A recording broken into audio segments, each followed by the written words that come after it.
Querido Deus, obrigado mais uma vez, Senhor, por estarmos aqui. A mensagem dessa manhã, Senhor, é uma mensagem extremamente importante para o momento da história. Não é uma mensagem simples, exigirá concentração, Senhor. Ajuda-nos a estarmos ligados em Ti, para que possamos estudar esse texto bíblico, e que ao terminarmos a mensagem dessa manhã, saiamos daqui conscientes do momento da história em que vivemos, e ao mesmo tempo nos posicionando ao Teu lado, nesse momento da história. Continua conosco, Senhor, no nome de Jesus, amém.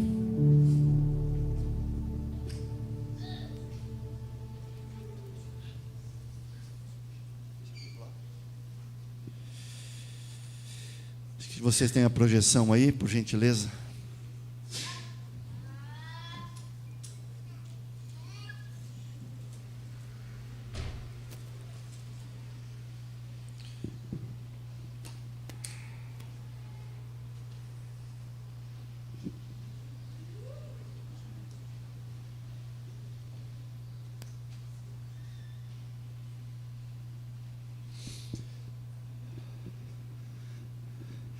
Mensagem dessa manhã tem como base o capítulo 7 de Daniel. Deixa eu compartilhar algumas coisas antes da gente entrar no estudo. Estou começando a pregar sermões assim, que não era o meu perfil natural. Eu sempre preguei sobre os evangelhos, sempre preguei sobre personagens bíblicos, a Bíblia como um todo. E apesar de estudar muito profecias, eu nunca preguei muito sobre profecias. Mas o momento da história em que nós estamos vivendo nos pede para que estudemos melhor as profecias, para entendermos o momento da história que nós estamos vivendo, e ao mesmo tempo entendermos o nível de preparo que precisamos ter para vivermos no tempo do fim. É importante conhecermos a história passada, para que possamos entender o que vai acontecer.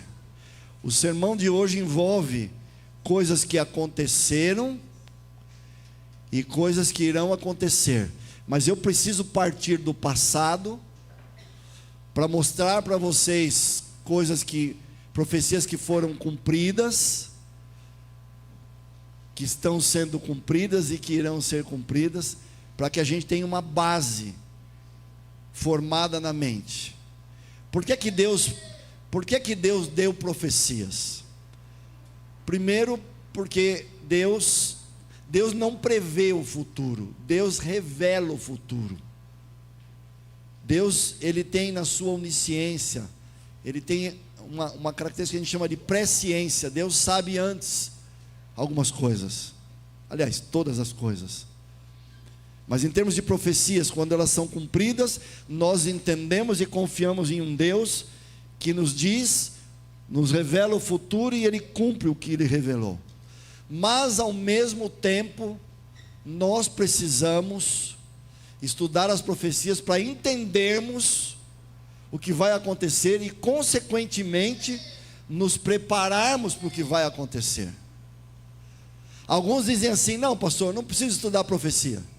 Importante eu ter minha vida com Deus, eu andar com Deus, ter minha comunhão com Deus, e não importa o futuro. Claro que você e eu precisamos ter uma vida de comunhão agora, é claro. Mas por que é importante saber o futuro? Porque é óbvio, quando você entende o que vai acontecer, isso te dá um preparo adicional para saber lidar com o futuro. Por exemplo, nós passamos por uma pandemia algum tempo atrás. Quem estava preparado para passar por essa pandemia? Quem sabia o que fazer, como lidar com ela? Quase ninguém, nenhum de nós. Nos pegou de surpresa aquilo que estava acontecendo.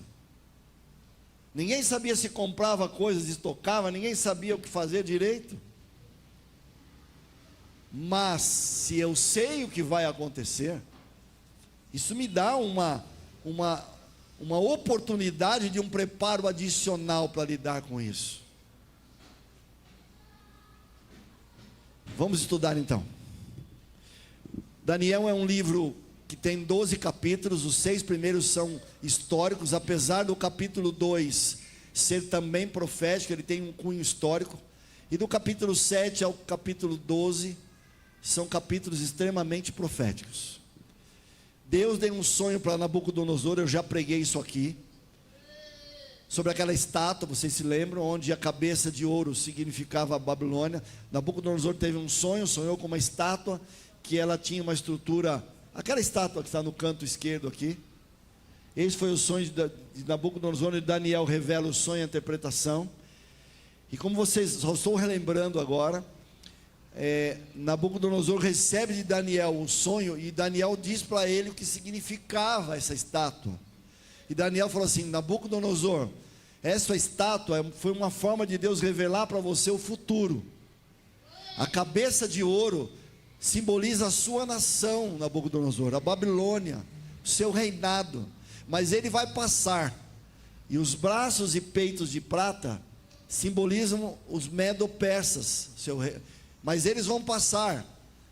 O ventre ali de ouro, prata, bronze, significa a Grécia, com Alexandre o Grande, que venceria os medo-persas.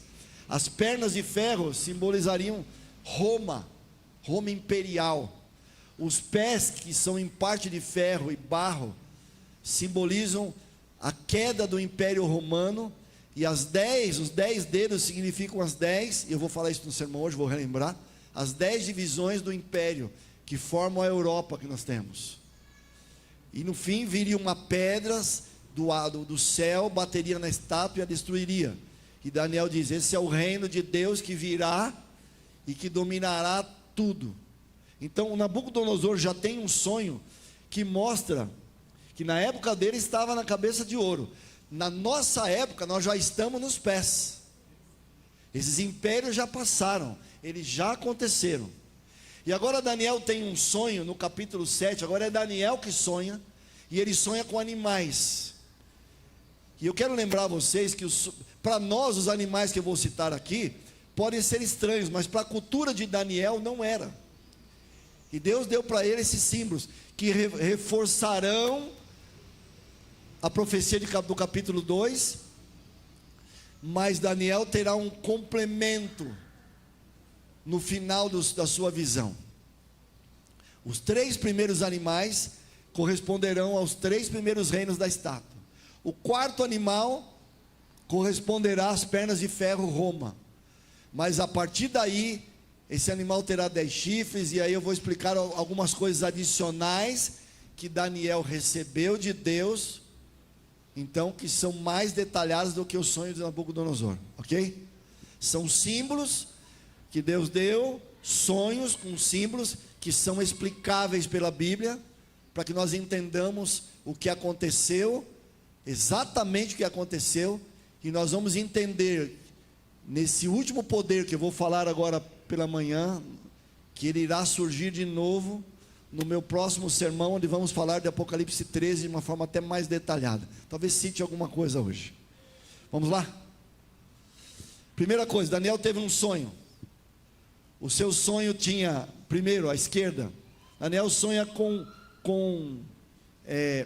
mar revolto, com vento, e ele vê surgir do mar um leão com 2 asas. Depois ele vê surgir um segundo animal, um urso, com 3 costelas na boca, um pouquinho virado assim de lado. Depois Daniel vê um terceiro animal surgindo, um leopardo com 4 cabeças, com asas também. E depois ele vê um animal que ele não reconhece na zoologia, e ele chama de um animal terrível e espantoso. Ele não define, ele não reconhece esse animal como algum animal existente. Então ele vê 4 animais. Eu já vou adiantar para vocês que a interpretação que nós vamos ter não é uma interpretação minha, não é subjetiva, a própria Bíblia responde. Vocês sabem que uma das regras de interpretação é usar a Bíblia para interpretar a própria Bíblia. Esse raciocínio de olhar para um símbolo e eu deduzir o símbolo de acordo com aquilo que eu acho, não tem nada a ver com interpretação, ok? Então eu já vou adiantando que Daniel capítulo 7, versículo 17, ele vai definir, eu vou começar o sermão do versículo 1, 2, mas já estou adiantando, olha, esses 4 animais, Daniel fala, que são quatro reis que se levantarão da terra. Quando tem rei, tem reinos, ok? Então Daniel já está definindo que o símbolo desses animais tem a ver com reino e reis, tudo bem? Vamos lá. O primeiro versículo, Daniel fala que estava no primeiro ano de Belsazar, enfim, era o reinado, né, do último reinado, do último rei de Babilônia. E aí no versículo 2 ele diz: na minha visão da noite, eu estava olhando, e vi os 4 ventos do céu, que agitavam o grande mar.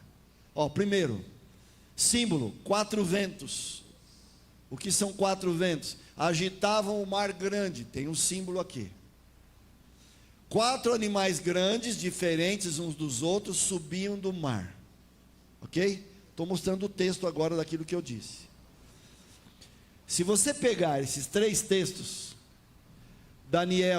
Apocalipse 17, você vai entender o que significam águas, mares. Onde é que está? Marcelo não está aqui? Quem tem a Bíblia pode abrir aí? Podem abrir, eu não coloquei o texto aqui. Onde é que está o Marcelo? Na reunião?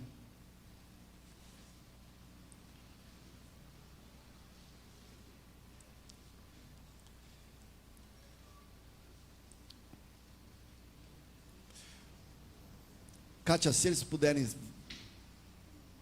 Acharam? Quem poderia ler o texto alto? Quer ler bem alto? Ela vai ler. Qual é o raciocínio, gente? Daniel não falou de mares? O grande mar. Os animais não sobem do grande mar. O que significa mar na Bíblia? O que significa mar na Bíblia? Pode ler.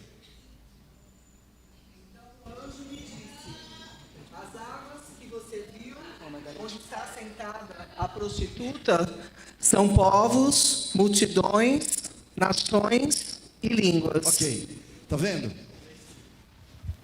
Daniel está falando, ele viu os povos das nações subirem do mar, mas na verdade são nações que surgiriam de uma região povoada. E você pode me dizer, mas isso é óbvio. Mas por que é importante essa informação? Quando a gente for estudar Apocalipse 13, a primeira besta de Apocalipse, ela sobe no mar.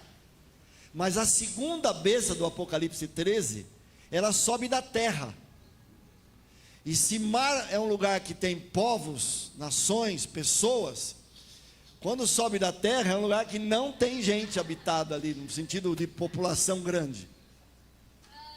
E só para vocês adiantarem, não é o sermão de hoje, a besta que emerge da terra será os Estados Unidos, que foi o povo que fugiu da Europa no período das perseguições romanas, religiosas, e foram achar uma terra onde eles poderiam viver sem serem perseguidos, com liberdade civil religiosa, podendo seguir aquilo que eles entendiam que a Bíblia diz, porque na Europa eles não estavam podendo fazer isso.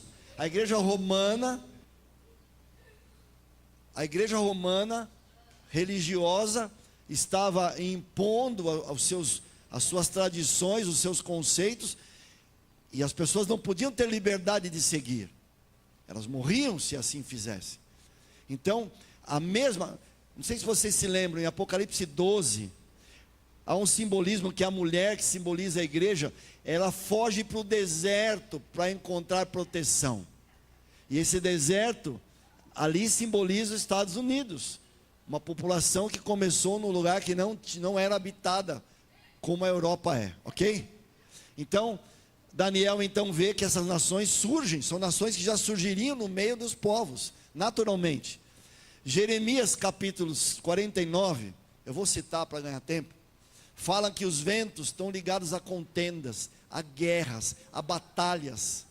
Então, 4 reinos que estavam surgindo do meio de um lugar populoso, mas um lugar que tinha guerras. Eles guerreavam, tanto é que Babilônia guerreia com os medo-persas, Grécia guerreia, né? Roma guerreia, guerras, as nações lutam entre si. Então Daniel vê esse contexto. Lembra, gente? A gente já sabe isso na história. Daniel estava vivendo na época de Babilônia. Ele não tinha visto nada ainda. Ele estava tendo um sonho de um Deus que estava dizendo para ele, ó, Babilônia vai ter guerra, depois vai ter mais. São países que vão surgir do meio aqui, do meio que nós estamos. Para a gente que estudou a profecia, isso está claro. Mas para ele antes, Nabucodonosor demorou uma vida para acreditar que Babilônia iria passar. Porque ele imaginou que o reino dele seria eterno. Ok? Babilônia foi de 605 a 539 a.C. E Daniel, obviamente, eu já disse, o 7:17 foi o primeiro texto que eu mostrei, que significam, Daniel mesmo diz, os animais que viste são reis, que têm reinos. Então é assim que a gente usa a própria Bíblia para explicar a própria Bíblia, ok? Vamos lá. Primeiro animal, eu não vou me deter muito nos primeiros, porque são os animais que refletem aquilo que Nabucodonosor viu na estátua. Eu vou me deter mais no quarto animal. Mas só para passar pelo conceito, Daniel vê um leão que tinha asas de águia, ele olha, vê que as asas foram arrancadas, foi levantado da terra, posto em pé como homem, e foi lhe dado um coração de homem. Se vocês forem nos museus, no Museu Britânico e outros museus, vocês vão encontrar, eu não trouxe a imagem aqui, poderia ter trazido, achados arqueológicos que mostram que o símbolo que estava gravado, pintado em alguns muros, em alguns achados arqueológicos de Babilônia, era exatamente leões com asas de águia. Falar para Daniel que o primeiro reino era simbolizado por um leão com asas, era natural para ele entender que era Babilônia. Qual é o símbolo da América, dos Estados Unidos? Vocês se lembram? Águia. Hã? Então, existem essas coisas até hoje. Então, a primeira cabeça de ouro, Nabucodonosor, Babilônia. Segundo, está aqui a data de Babilônia. Segundo, leão. Viu um segundo animal, semelhante a um urso, o qual se levantou de um lado, tendo na boca 3 costelas entre os dentes. Foi-lhe dito, levanta, devora e come muita carne. Medo-persas, 539 a 331, lembram? Os medo-persas vencem, provavelmente essas costelas são as vitórias que os medo-persas tiveram, porque ela era um pouquinho inclinada para o lado, porque medo-persas são 2 nações que se uniram, não é uma nação só. E uma delas era mais forte. Ok? Depois continuei olhando, vi um outro animal semelhante a leopardo, tinha 4 asas de ave nas costas. Esse animal tinha 4 cabeças, foi lhe dado o domínio. Quem foi o grande líder da Grécia? Alexandre o Grande. Asas. Foi meteórico o reino de Alexandre o Grande. Por que 4 cabeças? Porque quando ele morre, ele não tinha descendentes. E foram os 4 generais dele que acabaram dividindo o reino da Grécia em 4. E acabaram dominando a Grécia, justamente tendo essas divisões simbolizadas pelo leopardo com 4 cabeças. Agora eu vou gastar tempo nesse animal aqui. E lógico que isso aqui é um desenho. Tem vários desenhos sobre ele. Esse é um deles. Daniel tem o sonho do quarto animal. Nesse quarto animal, Daniel continua olhando nas visões da noite, e ele vê que esse quarto animal era terrível, espantoso e muito forte. Ele tinha dentes grandes de ferro. Você vê, a princípio, o mesmo país, pernas de ferro, dentes de ferro. E ele devorava e fazia em pedaços, ou seja, era uma nação que viria para destruir tudo. Pisava aos pés o que sobrava. Era diferente Guardem isso. Era diferente de todos os animais que apareceram antes dele. E tinha 10 chifres. Primeiro lugar, o animal com 10 chifres simboliza Roma. 168 a.C. até 476. Só para lembrar vocês. O apóstolo João morre perto do ano 100. Até o ano 313, os cristãos não eram, o cristianismo não era a religião oficial do Império Romano. Os cristãos eram perseguidos e mortos absurdamente. Não havia nada que os protegesse. Okay? Foi um momento de massacre dos cristãos. Mas, quando Constantino, que foi um imperador, ele entra no comando do Império Romano, ele disse que se converteu, e é dito que a mãe dele era cristã. Então o que Constantino fez em 313? Ele tem um decreto que ele oficializa o cristianismo como a religião oficial do império. E agora os cristãos não seriam mais perseguidos e mortos. Ok? E eu vou dizer ainda muitas coisas sobre isso, mas só uma introdução. O que aconteceu em 476? Constantino, ele tem o decreto no ano 313. Depois, obviamente, ele vive um período, ele morre. O Império Romano ainda continua. Ele tira a capital do império, ele sai ali de Roma, ele sai daquela região, ele funda um lugar chamado Constantinopla, que ali ele transfere o reino dele. E quando esse Constantinopla cai, especialmente pela invasão das tribos bárbaras, o Império Romano deixa de ser um império. E a partir do ano 476, que a gente passa a entender as divisões que a gente tem na Europa, que saíram das divisões bárbaras do Império Romano. Mas por isso essa data do 476. Quanto aos 10 chifres daquele reino, daquele mesmo reino, se levantarão 10 reis. Bom, só para a gente guardar, do 476, em seguida vem a segunda vinda de Jesus. Tem muitas coisas para falar no meio ainda, mas só para a gente ter um quadro amplo aqui. Então, as tribos bárbaras lutando. Aqui estão as 10 tribos bárbaras, que foram as tribos que acabaram destruindo ou terminando com o império, o domínio do Império Romano. Aqui estão os nomes das tribos: alamanos, burgundos, francos, lombardos, saxões, suevos, visigodos, érulos, vândalos e ostrogodos. E ali do lado direito as nações que surgiram dessas. Por que essas 3 nações, por que essas 3 tribos bárbaras acabaram sendo extintas? Porque de alguma maneira elas eram arianas, elas não acreditavam naquilo que a igreja romana já acreditava. Não existiam os papas ainda, existiam os bispos de Roma, existia já uma liderança, mas como essas tribos de alguma maneira não apoiavam esse domínio romano religioso, elas acabaram sendo extintas.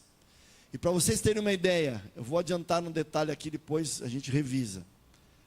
A última tribo a ser vencida das 3 foi vencida no ano 538 antes de Cristo.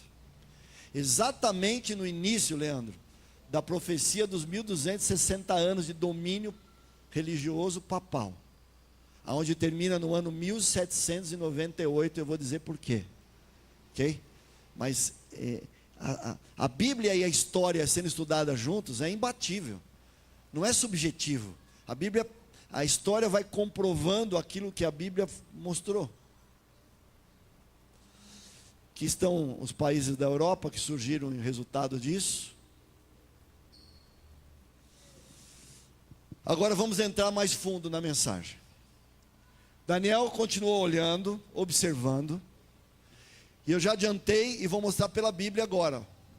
Porque eu falei das 3 nações, não falei à toa. Olha o que a Bíblia diz. Estando eu olhando, observando os chifres, vi que subiu entre eles um chifre pequeno.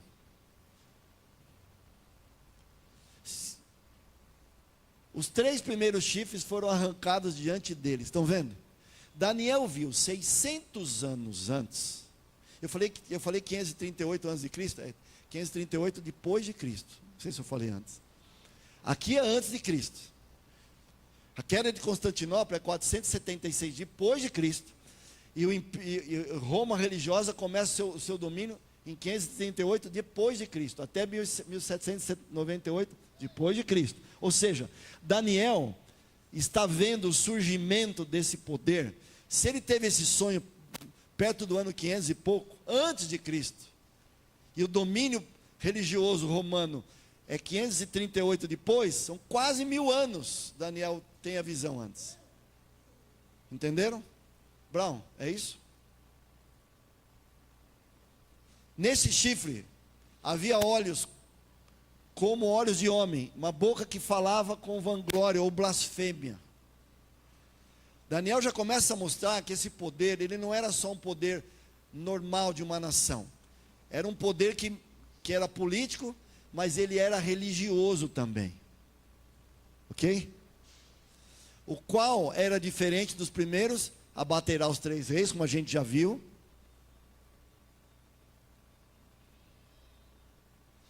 Vamos tentar identificar esse poder simbolizado pelo chifre pequeno. Vamos pegar algumas pistas, algumas informações para a gente reconhecer. Eu já estou adiantando que é o poder religioso romano, mas vamos analisar a Bíblia, como se nós não soubéssemos. Esse pequeno chifre, ele apareceu entre os 10 chifres. Se ele aparece entre os 10 chifres, e os 10 chifres são 10 chifres do quarto animal, que era Roma, fica evidente que esse pequeno chifre surgiria na sequência de Roma. E se a história mostra que as 10 tribos bárbaras, que foram responsáveis pela queda do Império Romano, que 3 desses chifres caem, ou seja, 3 das 10 divisões, e surge um poder ali no meio, ele surgiria na sequência natural do Império Romano, concordam? Ficou claro isso, Roberto?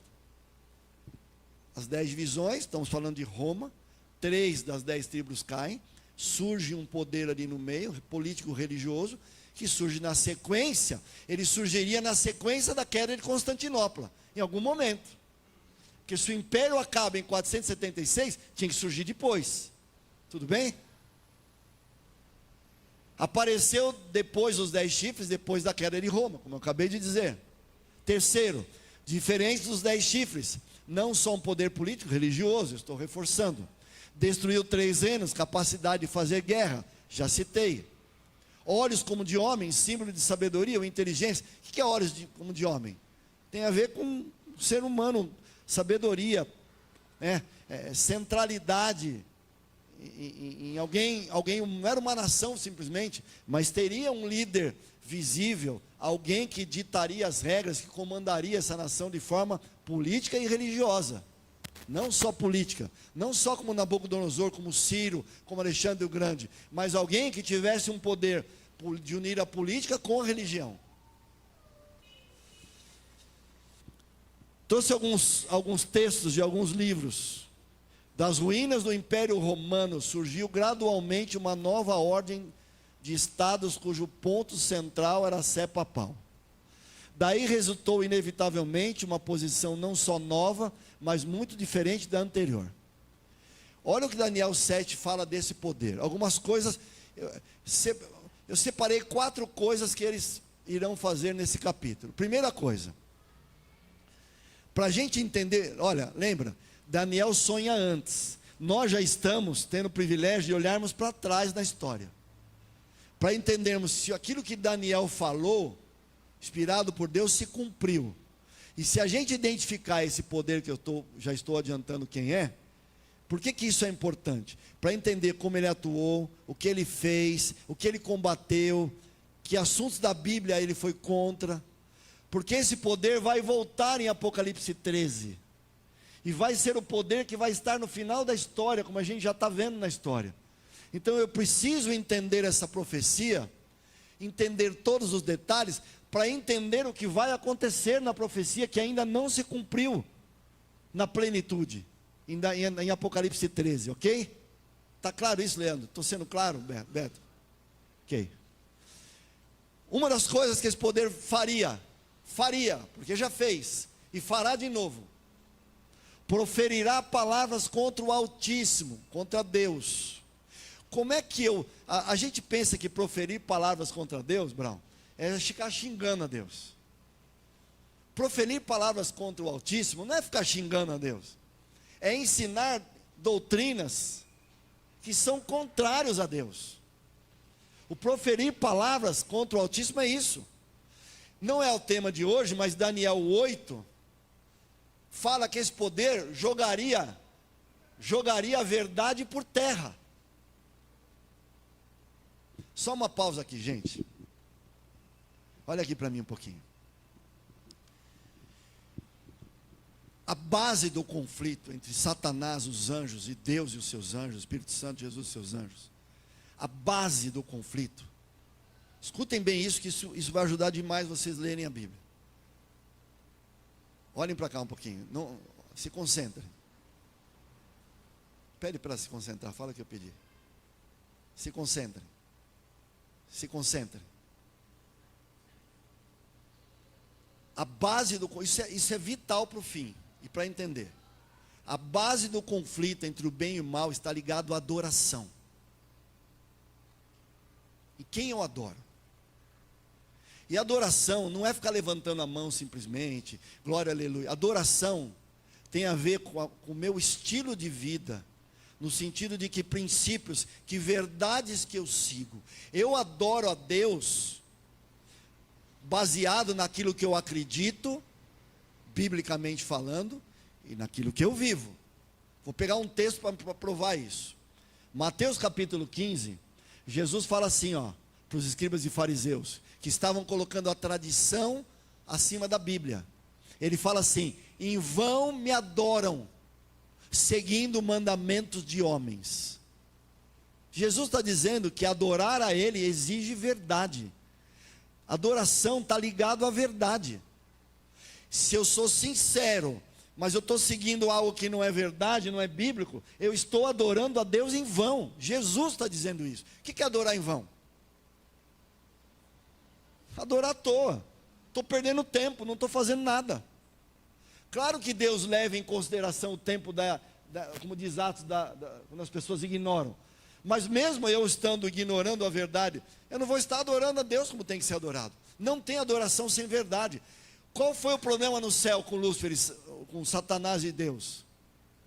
Satanás questionou a Deus, dizendo assim: a maneira como o Senhor dirige o mundo, o universo, não é a melhor.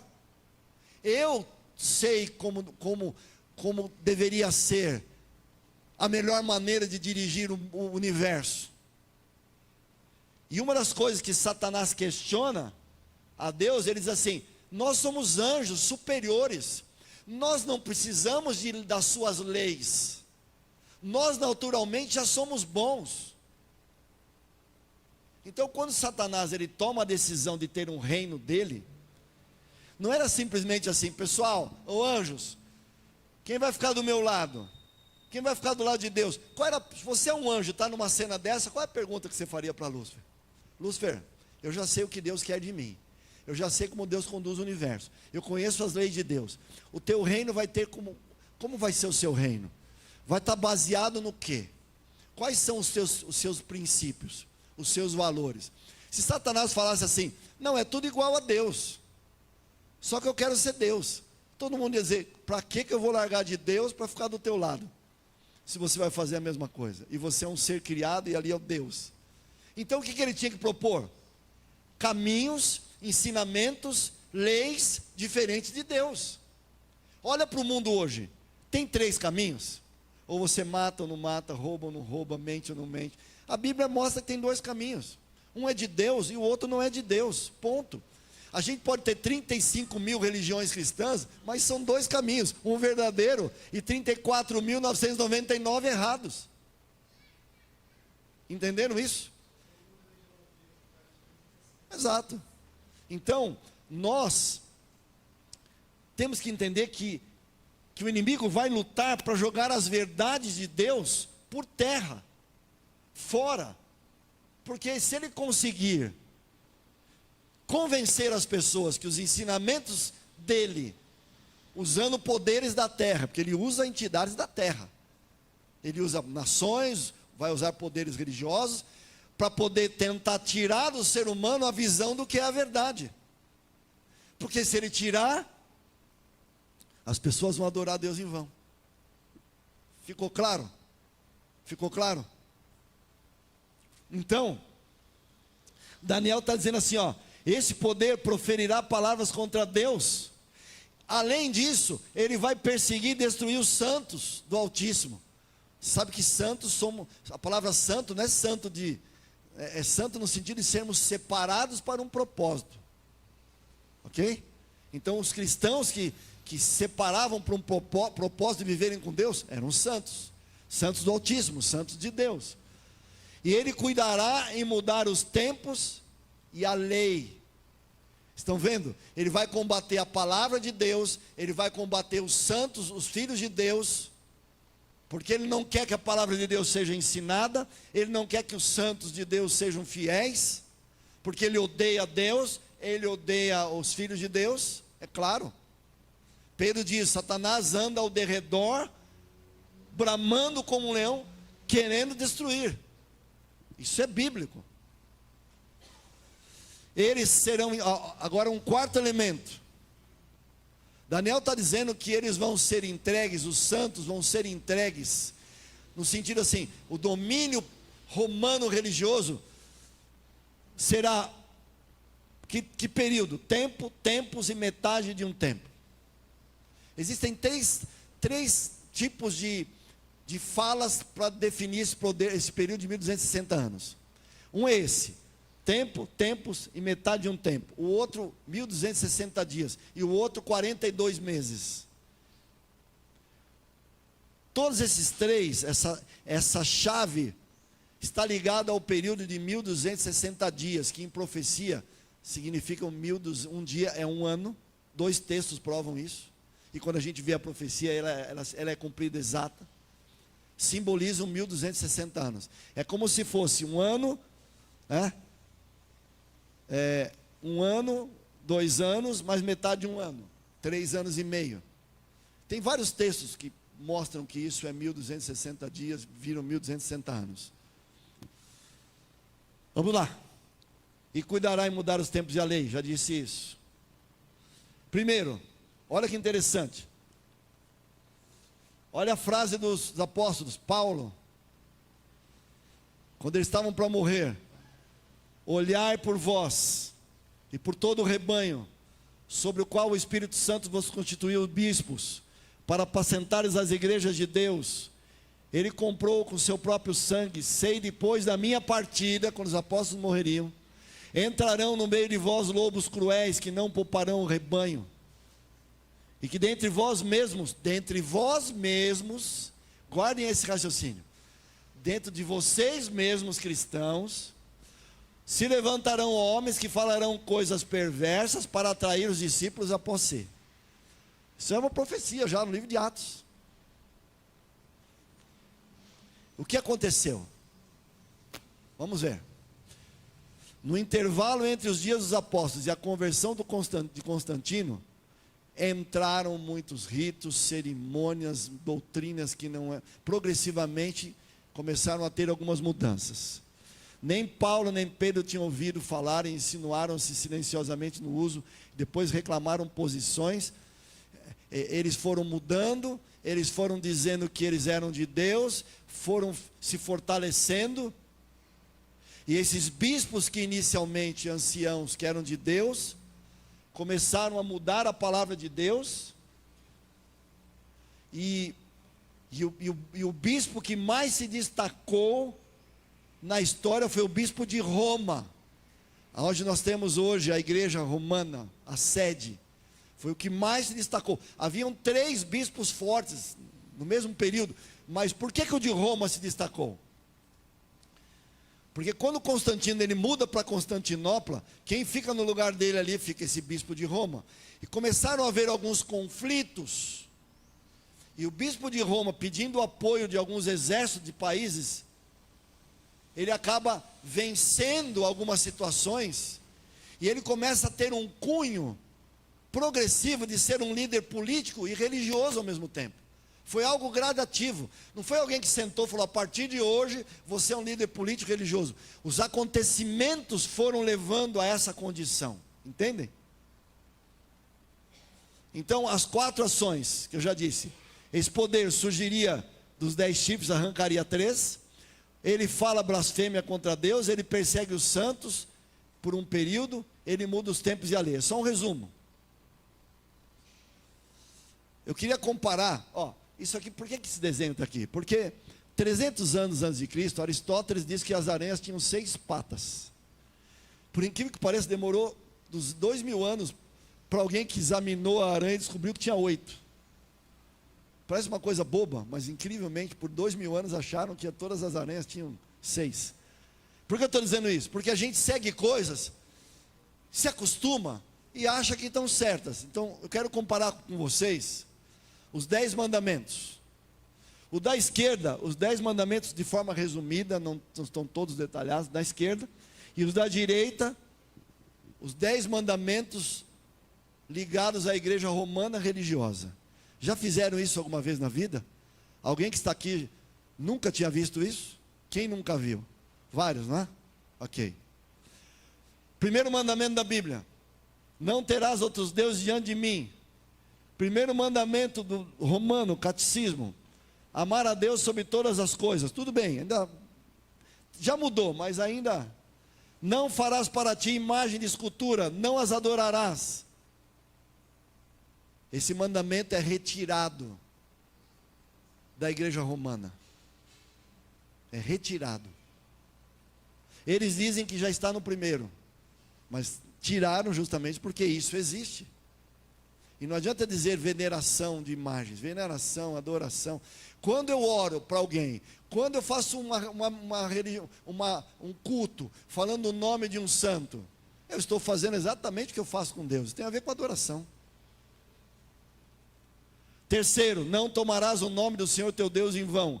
Como tiraram o mandamento das imagens, ficou faltando um lá em cima. Então o 4º mandamento tem a ver com o dia de guarda. Para a igreja romana passa a ser o 3º. O que está escrito no mandamento? Guardar domingos e festas. Olha aqui para mim um pouquinho. Leandro, você é um cara de exatas, racional. Não parece absurdo ficar discutindo que dia que se guarda? Não era mais fácil falar: vocês guardam o sábado? Fiquem em paz. Vocês guardam o domingo? Querem guardar? Decisão de vocês. Não vamos brigar. Vocês acham que é isso? Mas por quê? A gente vê tanta controvérsia, tanta briga, para fazer com que o dia do Senhor seja o primeiro dia da semana. Estados Unidos, 99% das pessoas guardam o primeiro dia da semana. Por que essa raiva contra os guardadores do sábado? Por que isso incomoda tanto? Beto, não parece uma coisa tão simples para ficar brigando? Não parece? Mas sabe por que tem problema? Porque na Trindade, o problema de Lúcifer foi com Jesus.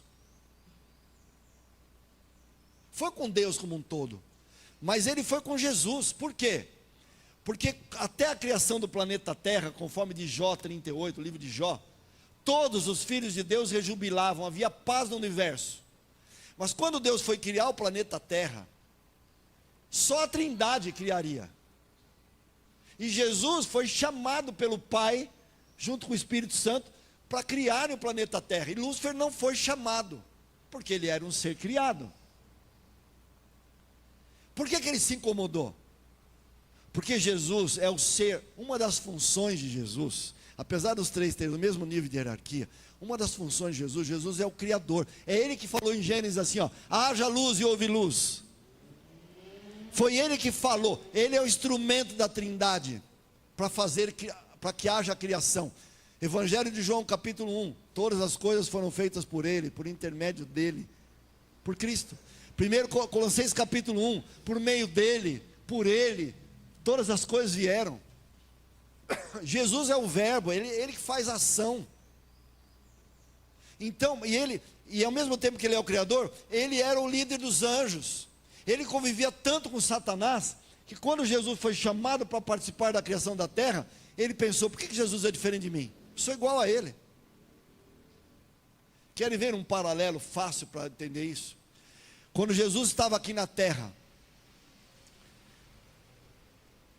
Marcelo, se Jesus estivesse aqui na terra, se encontrasse com Ele, Ele ia ter 2 braços, cabeça, perna, pé, Ele ia comer, dormir. Você ia estar do lado dele, e você ia dizer assim, Ele é humano. Ele era mesmo, mas Ele era só humano. Ele era divino. E quem olhasse para Jesus ia dizer, Ele é humano. Ele não é diferente de mim. Quando Jesus ele entra na sinagoga, ele abre Isaías, ele começa a falar assim, e o Espírito do Senhor está sobre mim, e me ungiu para evangelizar as pessoas, para dar vista aos cegos, para fazer o coxo andar. Aí ele fala, isso era um versículo que profetizava que quando o Messias viesse, ele ia fazer isso. Quando ele termina de ler o texto, ele fala assim, e hoje se cumpriu a profecia, eu sou o Messias, eu sou o Filho de Deus. Na hora, o que falaram? Quê? Você é filho do carpinteiro? Como assim você está dizendo que você é Deus? O que tentaram fazer com Jesus? Jogar ele do barranco para baixo, matar ele. Os anjos livraram a Jesus, porque não era hora dele morrer. Lúcifer conviveu tanto com Cristo, que ele pensou, por que ele vai participar e eu não? Então a raiva de Lúcifer é contra Jesus. E o sábado, lembra o quê? O Criador. É claro que o Criador é Deus, mas na pessoa de Cristo. Queridos, não foi Jesus que inspirou a Bíblia, foi o Espírito Santo. Mas Jesus está agindo junto com o Espírito Santo e o Pai? Sim, mas quem é o ser da Trindade que inspirou os homens? O Espírito Santo. Quem dá dons? O Espírito Santo. Eles têm funções diferentes. Jesus, ele é o Criador, a função dele. E Lúcifer odeia. Tanto é, quando ele muda o mandamento para guardar domingo, ele não dá nem a razão. Por que ele não dá razão? Porque a razão seria, em 6 dias, o Criador, ele não quer. Então ele muda o dia e tenta fazer com que as pessoas esqueçam da razão da guarda do sábado. Entendem isso? E para irritar mais, Jesus termina a obra da redenção na sexta-feira e descansa no sábado. O sábado é o memorial da criação e o memorial da redenção. A gente percebe que Deus fica na gestão geral, assim, como se fosse na gestão geral do universo. Ok? Mais coisas específicas. A função do Pai, é isso. Na gestão geral do universo. Então, olha lá. Honra teu pai e tua mãe, aí vai tudo bem. Matarás, adulterarás, furtarás, tudo bem. Falso testemunho contra o próximo, tudo bem. Mas olha o que acontece. Como faltou o mandamento que tiraram das imagens, o 9º e o 10º mandamento do catecismo diz, não desejar a mulher do próximo e não cobiçar as coisas alheias. Esses 2 mandamentos, o 9º e o 10º, na verdade estão dentro do 10º da Bíblia. Mas como tiraram um, tinham que criar mais um, para ficar 10, então dividiram em 2. Queridos, proferirá palavras contra o Altíssimo, mudará a lei, mudará os tempos. Está claro aqui? Isso é fato. Não estou criticando os católicos. Deus tem os seus filhos lá. Tem padres, tem livres, que hoje não tem toda a luz, não tiveram a oportunidade, ou talvez até tenham e vivam as suas vidas. Mas Deus não pode ter 2 verdades para o mesmo assunto. Então não estou criticando pessoas, estou falando de teologia. E se você tem chance de ter toda a luz, melhor, claro. Então, olha que interessante, um resumo aqui. 2 tábuas da lei. A primeira tábua, os 4 primeiros mandamentos, tem a ver com a nossa relação com Deus. Os 6 últimos mandamentos tem a ver com a nossa relação com as pessoas. Ok? Então a primeira tábua está ligado a amar a Deus. Lembra quando perguntam para Jesus os mandamentos? Ele diz assim: amarás o Senhor teu Deus, né, de todo o coração, e ao próximo como a ti mesmo. Aí o pessoal fala: não, Jesus resumiu a lei, não precisa mais guardar os 10 mandamentos. Isso é um absurdo. Ele resumiu a lei. O que ele quis dizer? Amar a Deus sobre todas as coisas, estão detalhadas nos 4 primeiros mandamentos. Amar o próximo como a você mesmo, estão detalhados nos 6 últimos mandamentos. É claro isso? Então, olha que interessante. Em Mateus 5, 17 e 18, diz que a lei de Deus é eterna. Ela não vai mudar. Jesus falou: eu não vim para destruir a lei e os profetas, eu vim cumprir. O segundo item ali, a lei de Deus existia antes do Sinai. O sábado vem antes de Moisés, antes da queda do homem. Abraão já guardava os princípios, as leis, os estatutos de Deus.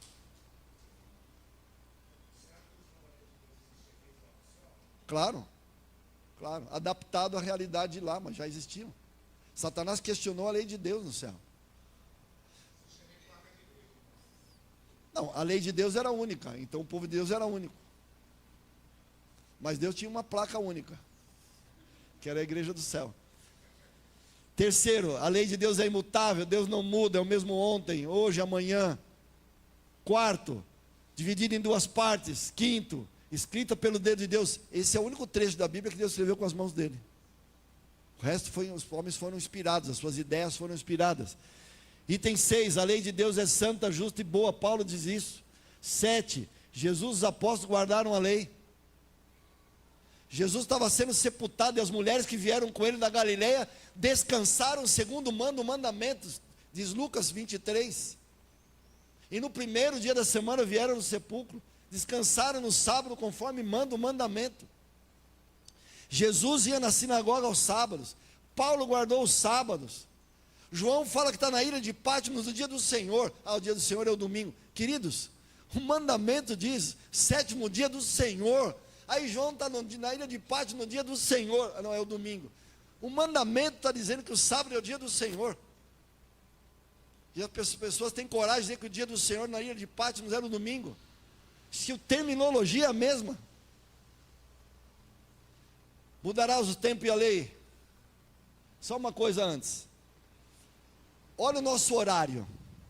O nosso dia começa a que horas? 12:00. Olha o termo, 12:00. Já está no meio da noite. Mas olha o dia bíblico. Foi-se tarde e manhã, primeiro dia. Tarde e manhã, segundo dia. Primeiro a parte escura, que é chamada de tarde. Depois 12 horas do dia. Por que a gente guarda o sábado do pôr do sol? Porque começa a parte escura. Além de mudar a lei, para confundir, mudar o horário. O que tem a ver o dia começar 12:00? Fala para mim. Pensa na praia, Leandro. O que tem a ver o dia começar 12:00? 12:00. Só para confundir. Cardeal, olha as pessoas que vou pegar informações da própria base de informações da igreja romana religiosa. Cardeal James Gibbons, A Fé dos Nossos Pais, página 89. Poder ler a Bíblia de Gênesis ao Apocalipse, não encontrarão uma só linha autorizando a santificação do domingo. Eu vou jogar uma sequência de textos aqui agora. As Escrituras ordenam a observância religiosa do sábado. O Catecismo para Conversos, de Peter, diz assim, ali nesse livro tem uma pergunta: qual é o dia de descanso semanal? O sábado é o dia de descanso semanal. Lembram? Catecismo para Conversos. Por que observamos o domingo em vez do sábado? Porque a Igreja Católica transferiu a solenidade do sábado para o domingo. Isso é um fato. Vocês terem uma ideia, só para lembrar vocês, essa mudança foi progressiva, a gente vai ver isso. Enciclopédia Católica, volume 4, página 153, a igreja, depois de ter mudado o dia de descanso do sábado judaico, ou o 7º dia da semana para o primeiro dia, fez com que o 3º mandamento se referisse ao domingo como dia de ser santificado, como dia do Senhor. Está na Enciclopédia Católica. Catolicismo e fundamentalismo. Fundamentalistas encontram-se para adorar o domingo, mas não há evidência na Bíblia de que prove que o culto corporativo devesse ter lugar domingo. O sábado judaico, o dia de repouso, era claro, o sábado Foi a Igreja Católica que decidiu que o domingo deveria ser o dia de culto para os cristãos, em honra à ressurreição. Eles não têm dificuldade. Agora a linguagem mudou. Eu vou falar no final que mudou, mas a linguagem sempre foi essa. Por quê? Porque na visão deles, eles entendiam que tinham esse poder. Mas também era uma estratégia. Quando os protestantes fazem trabalho profano no dia de sábado, ou sétimo dia da semana, estão eles a seguir a Escritura como sua única regra de fé? Pelo contrário, tem apenas a autoridade da tradição para essa prática. Ao profanar o sábado, violam um dos mandamentos de Deus, o qual na sua essência nunca foi abolido. Ok? Cânon e tradição, a autoridade da igreja não podia, por conseguinte, estar ligada à autoridade das Escrituras, porque a igreja mudou o sábado e domingo, não por ordem de Cristo, mas pela sua própria autoridade. Eu sou o Senhor, não mudo. Jesus Cristo é o mesmo ontem, hoje, eternamente. Enciclopédia da Bíblia, John, sábado, uma palavra hebraica que significa descanso, dia do sol. O Sunday é o dia do sol. Era o nome que os pagãos davam. O domingo era o dia do sol. As mudanças do sábado para o domingo, elas foram progressivas, porque os judeus, eles que não tinham aceitado a Jesus, o sábado era um fardo, era um peso, eles criavam um monte de leis humanas. Então os cristãos começaram a se reunir, por se reunir inicialmente um pouco pelos domingos, mas o domingo passou a ser melhor que o sábado, progressivamente. Eles não queriam se identificar com os judeus. Aí a religião passa a ser a religião, o cristianismo passa a ser a religião do império. E no 313, e em 321, no dia 7 de março, Constantino, então, ele decreta, faz o primeiro decreto dominical. A gente fala em decreto dominical hoje, nossa, isso nunca vai acontecer. Já teve um decreto dominical em outro contexto lá atrás. Mas algo que já vinha naturalmente sendo guardado, contrariamente à Bíblia. Primeiro dia da semana adoravam o sol, os egípcios adoravam o sol. Olha a mudança gradual que eu citei agora, coloquei aqui na tela. Os judeus estavam sendo perseguidos. Alguns líderes cristãos queriam distinguir-se dos judeus. Constantino promulgou a primeira lei dominical para unir o império. Ele queria unir cristãos com pagãos. Existem até estátuas do paganismo que foram usadas no cristianismo depois. No venerável dia, olha o edito de Constantino, que eu citei. No venerável dia do sol, que os magistrados e o povo residem nas cidades, descansem, de todas as oficinas estejam fechadas. Ele faz esse decreto. Concílio de Laodiceia, os cristãos não devem judaizar. Está vendo? Ligando o sábado como se fosse para os judeus. O sábado surgiu quando nem o judeu existia. E ficar ociosos no sábado. Os cristãos não devem judaizar no sábado, mas devem trabalhar nesse dia e devem honrar especialmente o dia do Senhor, que é o domingo. Queridos, Satanás enganou um terço dos anjos no céu, enganou Adão e Eva no jardim do Éden, tem enganado homens e mulheres de vários modos ao longo dos séculos. O grande conflito, Jesus é o único caminho, a verdade e a vida. Satanás é o pai da mentira. E aquele texto que eu citei, Jesus dizendo: por que quebrais vós o mandamento de Deus por causa da vossa tradição? Não é claro, queridos, o que aconteceu, está acontecendo e vai acontecer. É claro isso. Temos uma escolha: a Bíblia ou a tradição, a lei de Deus ou as regras humanas, o ensino de Jesus ou ideias humanas, ordem divina ou substituto humano, verdade e erro, genuíno, falso, caminho de Deus, caminho dos homens. E Jesus disse: se me amais, guardareis os meus mandamentos. Esse é o meu próximo tema, a marca da besta. Nós vamos estudar sobre a marca da besta no próximo sermão, para entendermos como isso que aconteceu no passado vai acontecer de forma semelhante no futuro. Nós vamos pegar os textos, mas eu quero terminar dizendo que nós vimos com clareza O que nós estudamos hoje já é história. Já aconteceu. Não é algo que a gente está inventando.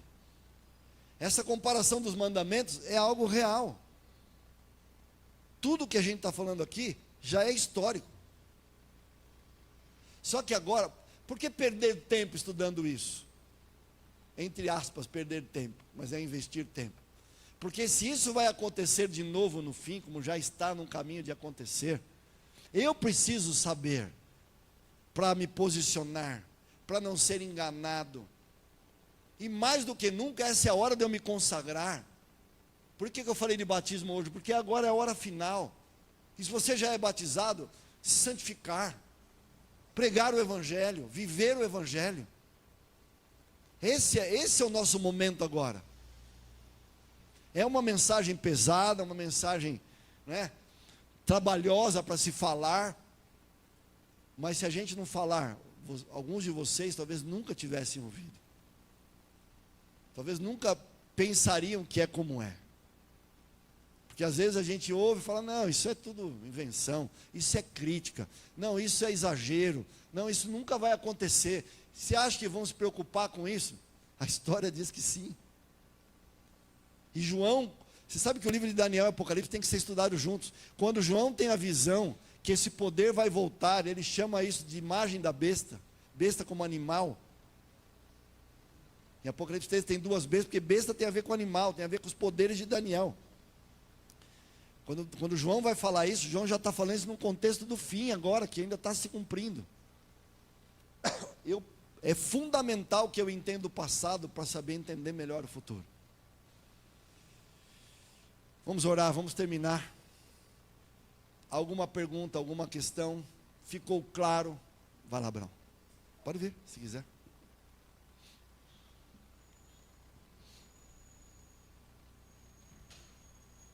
Eu fiquei relutando de vou, não vou. Gente, eu quero só valorizar o que o pastor falou, é o seguinte, isso aqui é muito grave mesmo. O pastor tentou resumir 50 livros em meia hora. Não dá. Não dá, é impossível o que ele fez aqui. Ele fez muito bem, resumiu super bem isso aqui. Eu vou falar o seguinte, quando você começa a estudar isso, profecia, você está desanimado? Você está desanimado com Deus? Tem câncer, tem toda coisa ruim no mundo, você está desanimado com Deus? Comece a estudar isso aqui profundamente, como ele falou. Teu ânimo vai mudar. A sua certeza da salvação vai mudar. Fala aí, faz isso que eu estou falando, faz isso que ele está falando. Ele vai ver, porque a gente está aqui, tem gente com sono. Passa meia hora, a gente não consegue assistir mais nada. Agora, um filme na Netflix, quanto tempo demora um filme na Netflix? 2 horas. Show de bola, eu vou assistir com pipoca, tudo. Isso aqui você fica de saco cheio. Está errado isso aí. Isso é Satanás te pedindo de ver a verdade. Eu estou falando aqui com ímpeto, porque ele resumiu muito bem. Só que são 40, 50 livros que o pastor tem que colocar em meia hora. Não dá. Você tem que estudar isso aqui em casa. Isso aqui é firme. Isso aqui é salvação.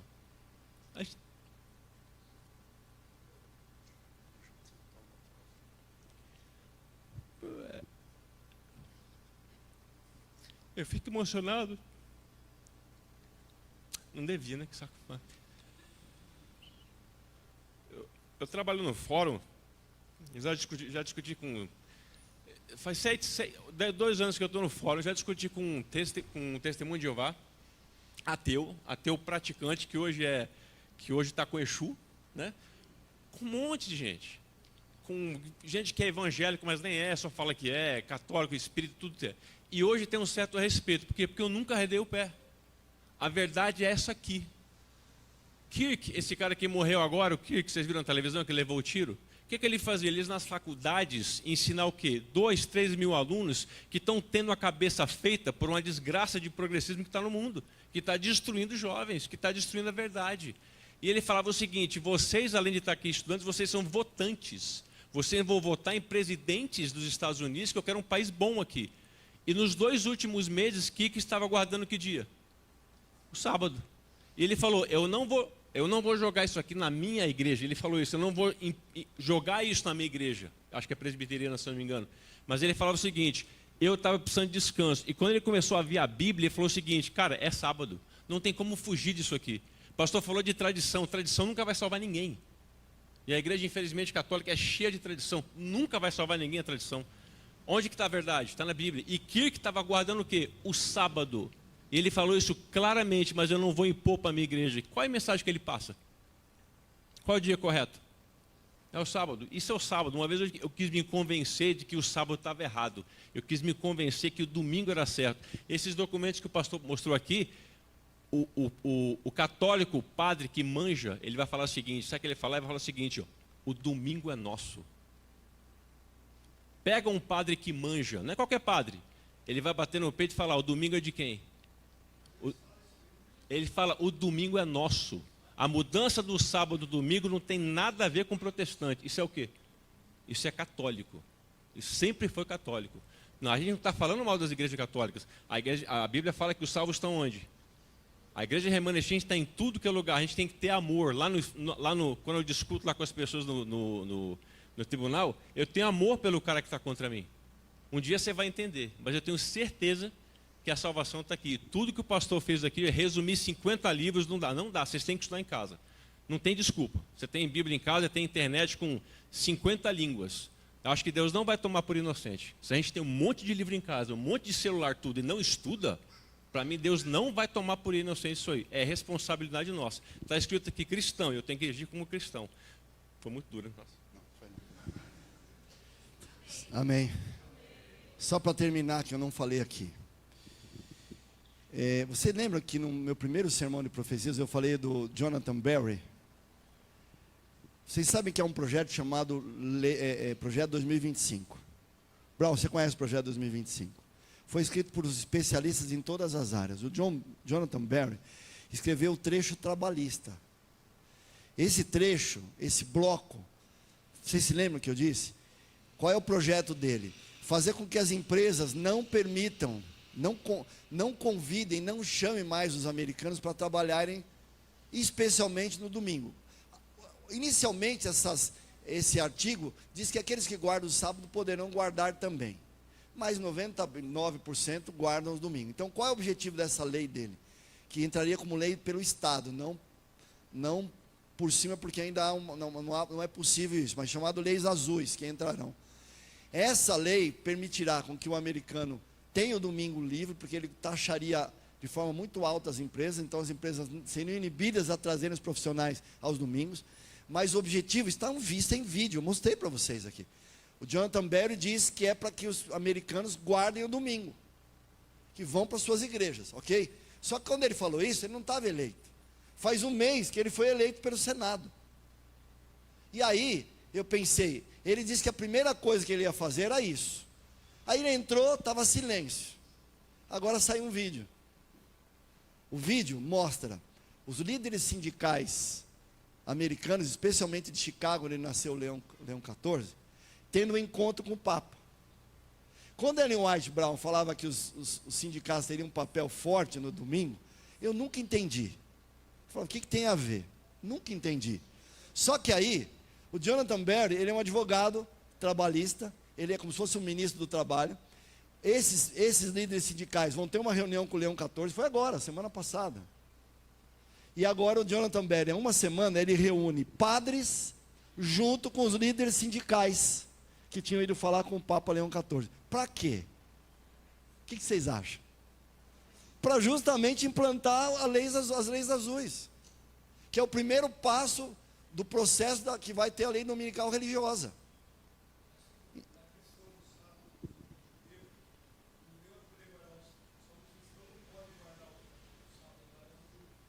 Sim, claro.